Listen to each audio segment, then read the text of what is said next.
Hi friends, Sandhya ராக சீரியலை பற்றி தான் நம்ம இந்த வீடியோக்குள்ளே பார்க்க போகிறோம். வாங்க நம்ம வீடியோக்குள்ளே போகலாம்.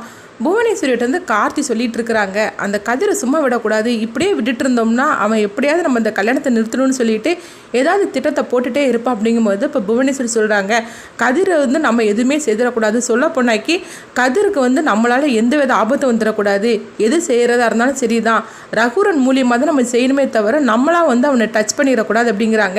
என்னத்தை சொல்கிறீங்க அப்படிங்கும்போது, ஆமாம், அப்படி இருந்தால் மட்டும்தான் நம்மளுக்கு பாதுகாப்பாக இருக்கும். நம்ம மட்டும் கதிரை டச் பண்ணிட்டோம்னா ரகுரன் வந்து நம்மளுக்கு எதிராக திரும்பிடுவோம் அப்படின்னு புவனேஸ்வரி வந்து அவங்க காத்துட்டு சொல்லிட்டு இருக்கிறாங்க. ஆமாம், நீங்கள் சொல்கிறது கூட கரெக்டு தான் அப்படிங்கிற மாதிரி அவங்க பேசிகிட்டு இருக்கிறாங்க. அடுத்து பார்த்தோம்னா அங்கே ரகுராம் குடும்பத்தை தான் காட்டுறாங்க. அவங்க எல்லாருமே வந்து ரொம்பவே ஹாப்பியாக இருந்துட்டு இருக்கிறாங்க. அப்போ அங்கே மாயா வரவும் அப்போ வந்து மாயாட்ட வந்து ரகுராம் சொல்கிறாங்க, உனக்கு என்ன இதனாலும் சொல்லி நான் உனக்கு செய்து கொடுக்குறேன், இந்த கல்யாணத்துக்காக நீ என்ன ஆசைப்பட்டாலும் அதை மாதிரி நான் செய்து கொடுக்கணும்னு நான் நினைக்கிறேன் அப்படிங்கும்போது ரகுராம் சொல்கிறாங்க, எனக்கு எந்த வித குறையும் இல்லை பெரியப்பா அப்படின்னு சொல்லிட்டு இருக்கும்போதே அங்கே பார்த்தோம்னா தனமும் வந்துருந்தாங்க. அப்போ தனமும் மாயாவும் சேர்ந்து அவங்க ரெண்டு பேரும் ஃபோட்டோவை எடுத்துகிட்டு இருக்கிறாங்க. இதை பார்த்துட்டு வந்து சீனு ரொம்பவே சந்தோஷப்பட்டுட்டு இருக்கிறாங்க. அவங்க ரெண்டு பேரும் சேர்ந்து எப்படி ஃபோட்டோ எடுத்துகிட்டு இருக்காங்க பாரு அப்படின்னு சொல்லிட்டு அவங்க ரொம்பவே பார்த்துட்டு சந்தோஷப்பட்டுட்டு இருக்கும்போது, இன்னும் கல்யாணத்துக்கு கொஞ்ச நாள் தான் இருக்குது, இன்னும் கொஞ்ச நாளில் நம்ம ரெண்டு பேரும் கல்யாணம் ஆக போகுது அப்படின்னு சொல்லிட்டு சந்தோஷப்பட்டுட்டு அந்த பூ வந்து அவங்க பிச்சு போட்டுகிட்டே இருக்கிறாங்க. அவங்கள பார்த்துட்டு அப்போ கதிர் அந்த பக்கமாக வரும்போது, யார் பூ பிச்சு போட்டுட்டு இருக்கிறா அப்படின்னு சொல்லிட்டு கதிர் பார்க்குறாங்க. என்னடா பண்ணிட்டு இருக்கிற அப்படிங்கும்போது, ஓ நீயா அப்படின்னு சொல்லி கேட்கும்போது, ஆமாம் ஆமாம் நான் தான் அப்படிங்கிறாங்க. என்ன பண்ணிட்டு இருக்க அப்படிங்கும்போது, இங்கே பாரு கதிர், நீ ஏதாவது பிரச்சனை பண்ணாமல் இருந்தாலே எனக்கு போகிற அப்படிங்கிறாங்க. என்னடா உங்களுக்கு எல்லாருக்கும் என்னை பார்த்தா என்ன மாதிரிக்கு தெரியுது அப்படின்னு கதிர் சொல்லவும், இங்கே பாரு கதிர், நான் வந்து மாயா வந்து எந்த அளவுக்கு லவ் பண்ணணும்னு உனக்கு தெரியும், மாயாவை கல்யாணம் பண்ணுறதுக்காக நான் எந்த அளவுக்கு கஷ்டப்பட்டுட்டு இருக்குன்னு உனக்கு தெரியும். எங்கள் ரெண்டோட கல்யாணமும் இப்போ கூடிய சீக்கிரத்தில் நடக்க போகுது. நீ வந்து ஏதாவது பிரச்சனை பண்ணணும்னு வச்சுக்கோங்க, அந்த ரெண்டு கல்யாணமே நின்று போயிடும். அதனால நீ எந்த பிரச்சனையும் பண்ணாமல் பேசாமல் இருந்தாலே போகிற அப்படிங்கிறாங்க. இங்கே பாரு, தேவையில்லாமல் இந்த மாதிரிக்கு எல்லாரும் என்னை போட்டு பேசிகிட்டு இருக்காதீங்க அப்படின்னு கதிர் வந்து சின்ன போட்டு திட்டிட்டு அங்கேருந்து கிளம்பி போயிருந்தாங்க. இந்த மாதிரி நடந்துட்டு இருக்கு. அடுத்து பார்த்தோம்னா தாலியை வச்சு கும்பிடுறதுக்காக வந்து அங்கே ஆசாரிக்காக எல்லாருமே வெயிட் பண்ணிட்டு இருக்கிறாங்க. அப்போ அங்கே ஆசாரியும் வராங்க. உடனே மணி சொல்றாங்க, பூசாரி வந்தாச்சு பாரு அப்படிங்கும்போது, என்னது பூசாரியா? பூசாரி இல்லடா, அது ஆசாரி அப்படிங்கும்போது, ஐயோ மச்சான் ஏதோ வாய் தவறி சொல்லிட்டு அப்படிங்கவும் எல்லாருமே சிரிக்க ஆரம்பிச்சிருந்தாங்க. அப்போ ஆசாரி வந்துடும்.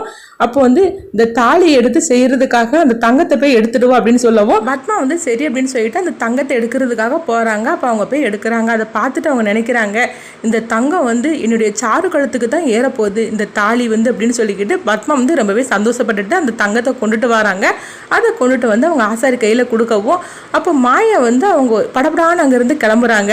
உடனே இவ எங்கே போகிறா அப்படின்னு சொல்லிட்டு எல்லாரும் பார்த்துட்டு இருக்கோம். அவங்க மாடிக்கு போகிறாங்க. போயிட்டு ரூமில் போய் அவங்க ஒரு வளையல எடுத்துகிட்டு வராங்க. சொல்லப்போனால் அது வந்து அவங்க அம்மா சந்தியாவோட வளையலாக இருக்குது. அப்போ அந்த வளையலையே அவங்க பார்த்துட்டு இருக்கிறாங்க. இது தன்னுடைய அம்மாவோட வளையல், இந்த வளையல் எப்போவுமே என் கூட இருக்கணும் அப்படின்னு சொல்லி அவங்க நினைக்கிறாங்க. எங்கே பார்த்தோம்னா புவனேஸ்வரி வந்து குடும்பத்தோடு வந்துடவும் அப்போ பத்மாட்ட காஃபி கொண்டு வர சொல்லாங்க. அதெல்லாம் ஒன்றும் வேண்டாம், சொல்லப்போனால் நாங்கள் வந்ததே லேட்டாகி போச்சுது அப்படின்னு சொல்லவும் அதெல்லாம் ஒன்றும் இல்லை அப்படிங்கிறாங்க. உடனே வந்து அவங்களும் வந்து அந்த நிகழ்ச்சியில் வந்து அவங்க கலந்துக்கிறதாங்க. அப்போ மாயை வந்து அந்த வளையலை கொண்டு கொடுக்கும்போது, அப்போ இந்த வளையல் எதுக்கு அப்படின்னு சொல்லி கேட்கவும், இது வந்து எங்கள் அம்மாவோட வளையல், சொல்லப்போனால் அந்த வளையல் எப்போவுமே என் கூட இருக்கணும்னு சொல்லி நான் ஆசைப்படுறேன். அதனால வந்து இந்த வளையலை வந்து நீங்கள் இது கொடுத்துக்கிட்டு இது எனக்கு தாலியாக செய்து கொடுங்க அப்படிங்கிறாங்க. இதுக்கு நீங்கள் சம்மதிப்பீங்கன்னு சொல்லி நான் நினைக்கிறேன் அப்படின்னு மாயா வந்து எல்லாரும் முன்னாடி அவங்க சொல்லவும், இது கிட்டதுமே பத்மா மனசுக்குள்ள நினைக்கிறாங்க, நம்ம சொல்ல போனாக்கி இந்த தாலி வந்து சீனு வந்து கட்டி என் மருமக சாரு கழுத்தில் ஏறப்போகுது. அப்படி இருக்கும்போது சந்தியாவோட வளையலே இவ தாலியா செய்து கேட்குறா, நம்ம மருமகளுக்கு எதுக்கு இவளுடைய தாலி? அதனால நம்ம வேண்டான்னு சொல்லிடணும். சொல்ல போனாக்கி சந்தியாவோட வளையல் வந்து தாலியாகி சாரு கழுத்துக்கு இது வந்துடக்கூடாது, அதனால இது எப்படியா தடுக்கணும் அப்படின்னு பத்மா வந்து மனசுக்குள்ள நினைக்கிறாங்க. இப்போ பார்வதியும் குழப்பத்தோடு இருந்துட்டு இருக்கிறாங்க. பத்மா சொல்றாங்க, முடியாது மாயா, சொல்ல போனாக்கி உங்க அம்மாவை வந்து செய்த காரியத்துக்கு யாருமே இங்கே ஏற்றுக்கல. ஒன்று வேணா இங்கே நாங்கள் ஏற்றுக்கலாம், ஆனால் உங்க அம்மாவை யாருமே ஏற்றுக்கல. அதனால வந்து உங்கள் அம்மாவோட வளையல் வந்து தாலி செய்கிறதுக்கு நான் ஒத்துக்க மாட்டேன், நான் மட்டும் இல்லை யாருமே ஒத்துக்க மாட்டாங்க அப்படின்னு சொல்லவும் இது கிட்டதுமே மாயா வந்து சோகமாயிருந்தாங்க. அடுத்து பார்த்தோம்னா சீனு வராங்க. சீனு வந்து சொல்கிறாங்க, இல்லை மாயா ஆசைப்பட்டபடியே அவங்க அம்மாவோட வளையலையே வந்து நீங்கள் தாலியாக செய்திருங்க அப்படின்னு வந்து சீனு சொல்லவும் இது கேட்டதுமே பத்மா வந்து தடுக்கிறாங்க. சீனு நீ என்ன நினச்சிக்கிட்டு இருக்கிற, நாங்களாம் பெரியவங்க பேசிகிட்டு இருக்கும்போது நீ ஏன் இந்த மாதிரிலாம் பண்ணுற அப்படிங்கும்போது, இல்லைம்மா நான் சொல்கிறத கேளுங்க, அவள் ஆசைப்பட்டபடியே அதுவே வந்து அவங்க அம்மா வளையலே தாலியாக செய்துருட்டோம் அப்படிங்கும்போது இப்போ வந்து மணியும் சொல்கிறாங்க, ஆமாம் இதில் என்ன தப்பு இருக்குது அப்படின்னு சொல்லிட்டு இருக்கும்போது அப்போ ரகுராமும் சொல்கிறாங்க, ஆமாம் மாயா சொன்னதில் எனக்கு எந்தவித தப்பாகவும் தெரியல, அதனால் அவள் ஆசைப்பட்டபடியே அதில் அதுலேயே தாலியை செய்திருங்க அப்படிங்கிறாங்க. இது கெட்டதுமே பத்மாவால் என்ன பண்ணுதுக்குன்னு தெரியாமல் முழிச்சிட்டு இருக்கிறாங்க. அடுத்து பார்த்தோம்னா தனத்தோட தாலி செய்கிறதுக்காக அவங்க வந்து அந்த நாணயத்தை கொடுக்குறாங்க. அப்போ எல்லாருக்கிட்டையும் ஆசீர்வாதம் வாங்குறதுக்காக வரும்போது கரெக்டாக பார்த்தோம்னா புவனேஸ்வரி வந்து அவங்க பசுபதிட்ட அவங்க கண்ணை காட்டவும் அவங்களும் சரி அப்படிங்கிற மாதிரிக்கு தலையசைக்கிறாங்க. அப்போ தாலியை வந்து செய்கிறதுக்காக எல்லாருக்கிட்டையும் ஆசீர்வாதம் வாங்குறதுக்காக வரும்போது கதிர்கிட்ட வரும்போது கரெக்டாக பார்த்தோம்னா அந்த காயினை வந்து கீழே தள்ளி விட்டுருந்தாங்க. தள்ளி விட்டதுமே எல்லாருமே அபசகுணமாட்டு கதிரை பார்க்குறாங்க. என்ன கதிர் இந்த மாதிரி நீ செய்துட்ட அப்படின்னு புவனேஸ்வரி கேட்கவும் இதை கேட்டதுமே வந்து கதிர் அதிர்ச்சி அடைகிறாங்க.